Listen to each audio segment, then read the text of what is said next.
तो स्टार्ट करते हैं Faraday's law of electromagnetic induction. Faraday's law of electromagnetic induction basic principle है जो हमें बताता है कि कितना ईएमएफ प्रोड्यूस होगा किसी वायर लूप में जब वो चेंजिंग मैग्नेटिक फ्लक्स के संपर्क में आएगा, या हम कहें जब भी किसी लूप से होकर लिंक होने वाला फ्लक्स चेंज होता है तो उस सर्किट में एक ईएमएफ प्रोड्यूस होता है, उसकी वैल्यू कितनी होगी। Faraday's law of electromagnetic induction ये बताता है। Faraday's law of electromagnetic induction कहता है कि produced EMF is equal to minus of N D phi by D T. यहाँ पे माइनस साइन जो है लेंज लॉ के थ्रू हम डिटरमाइन कर सकते हैं, उसको आगे देखेंगे।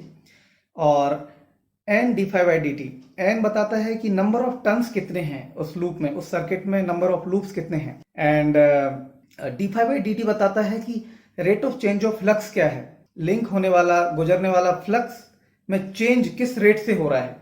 अगर वो चेंज बहुत जल्दी जल्दी हो रहा है तो ईएमएफ ज़्यादा होगा, और अगर rate of change of flux बहुत कम है तो ईएमएफ बहुत कम होगा। यही है Faraday's law of electromagnetic induction.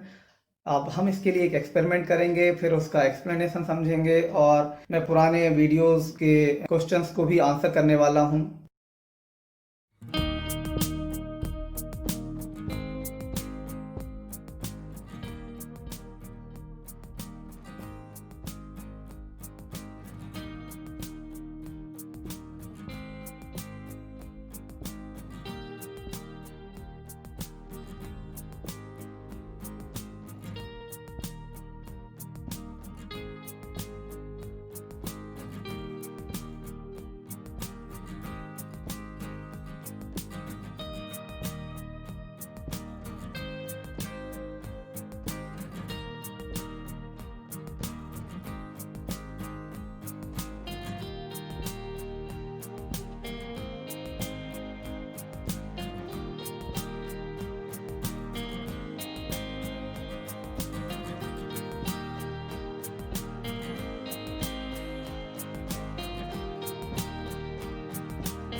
अभी जब हमने हमारे मैग्नेट को जो हमारे पास में कूलर का मैग्नेट, पंप का मैग्नेट था, तो जब हम अपने बनाए हुए कॉइल के चारों तरफ उसको घुमा रहे थे तो हो क्या रहा था कि फ्लक्स चेंज हो रहा था। हमारे मैग्नेट को घुमाने से फ्लक्स चेंज हो रहा था और वो ईएमएफ प्रोड्यूस कर रहा था। ईएमएफ प्रोड्यूस के कारण हमारी एलईडी अल्टीमेटली ग्लो हो रही थी। आप कह सकते हैं कि हमने इम्बैलेंस पैदा किया, असंतुलन पैदा किया इलेक्ट्रॉन्स का, और इसी कारण से इलेक्ट्रिसिटी जनरेट हुई। इलेक्ट्रिसिटी सिर्फ और सिर्फ इलेक्ट्रॉन का इम्बैलेंस है। किसी भी तरीके से हम इलेक्ट्रॉन का एक इम्बैलेंस पैदा कर दें तो हम इलेक्ट्रिसिटी को जनरेट कर सकते हैं। सोलर पैनल में भी वही होता है, और कहीं पे भी जहाँ पे भी इलेक्ट्रिसिटी जनरेट होती है वहाँ पे कोई ऐसा मैकेनिज्म होता है जहाँ पे हम इलेक्ट्रॉन का असंतुलन पैदा कर देते हैं। बैटरी में भी वही होता है, जो दोनों टर्मिनल होते हैं बैटरी के, वहाँ पे इलेक्ट्रॉन्स का इम्बैलेंस हो जाता है। सिंपल, इलेक्ट्रिसिटी कुछ नहीं है, सिर्फ और सिर्फ इलेक्ट्रॉन का इम्बैलेंस है, और इसको हम बहुत इजीली समझ सकते हैं। मैंने पुराने वीडियो में काफ़ी सारे एक्सपेरिमेंट किए हैं, एक इलेक्ट्रिसिटी वाला जो वीडियो है उसमें, और समझाया हुआ है कि इलेक्ट्रिसिटी क्या है। हम बात करते हैं हमारे पुराने वीडियो पर, जिसमें मैंने एक लूप बनाया हुआ था और उस लूप को इंडक्शन के ऊपर रखा हुआ था। जब भी मैं उसको इंडक्शन हीटर के ऊपर रखता हूँ तो आप देखते हैं कि कुछ देर में उसमें ये एलईडी बल्ब ग्लो करने लगता है। तो इसका रीज़न यही था कि यहाँ पे Faraday's law of electromagnetic induction के कारण ये बल्ब जल रहा था, क्योंकि इंडक्शन हीटर के अंदर एक मैग्नेटिक कॉइल होती है जो एक इलेक्ट्रॉनिक सर्किट से रन होती है। इलेक्ट्रॉनिक सर्किट उसमें बहुत हाई फ्रिक्वेंसी पे पल्सेस देता है, और ये अगेन ये मैग्नेटिक पल्स में कन्वर्ट हो जाता है। मैग्नेटिक लाइंस ऑफ फोर्स वहाँ पे चेंज होती हैं। तो आप देखेंगे कि जब भी इसमें से वो पल्सेस आ रही थी। इंडक्शन हीटर जब भी ये पल्सेस दे रहा था तो हमारा बल्ब जलता था। इंडक्शन हीटर से निकलने वाला जो फ्लक्स था वो हमारे इस लूप से लिंक हो रहा था, इस लूप से लिंक हो रहा था, और जब भी ये पल्स आती हमारा एलईडी बल्ब जल रहा था। ये प्योर साइंस है, कोई फ्री एनर्जी का वीडियो नहीं था। और दूसरा एक्सपेरिमेंट हमने जो किया था कि हमने एक एल्यूमिनियम फॉयल को इंडक्शन हीटर के ऊपर रखा था। ये भी Faraday's law of electromagnetic induction के कारण ही लेविटेट हो रही थी फॉयल।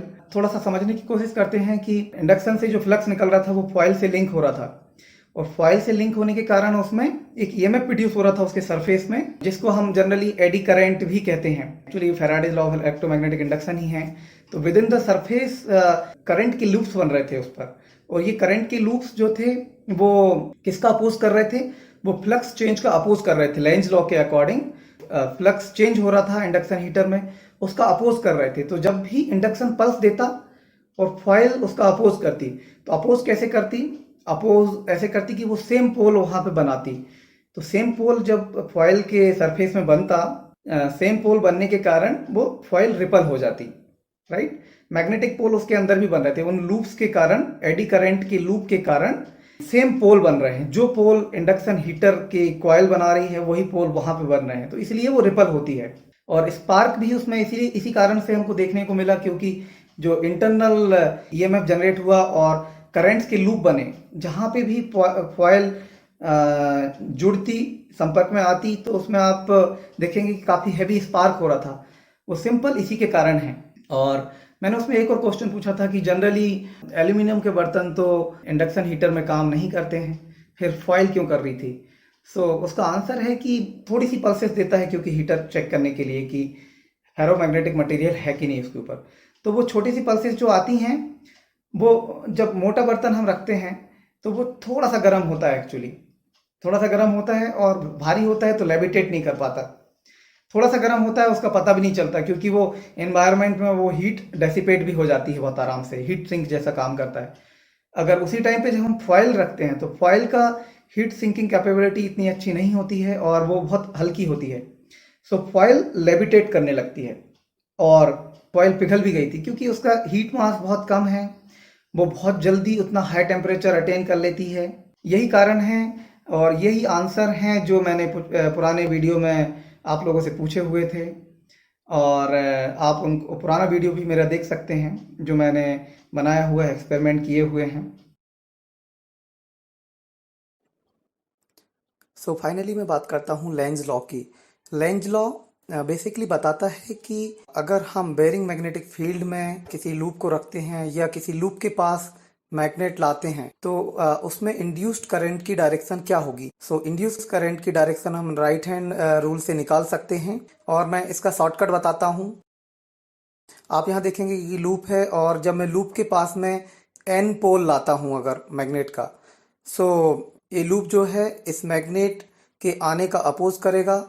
हम जानते हैं कि अगर इसका अपोज करना है तो इसमें इसके क्लोजेस्ट साइड में एन पोल बनना जरूरी है, तभी ये उसको रोक पाएगा। हम इसके अंदर एन तरीके से ड्रॉ कर देते हैं। एन ड्रॉ करते हैं, और हम देखते हैं कि इसके जो दोनों टर्मिनल्स हैं एन के, ये जहां पे पॉइंट कर रहे हैं वही इस लूप में करंट की डायरेक्शन होगी।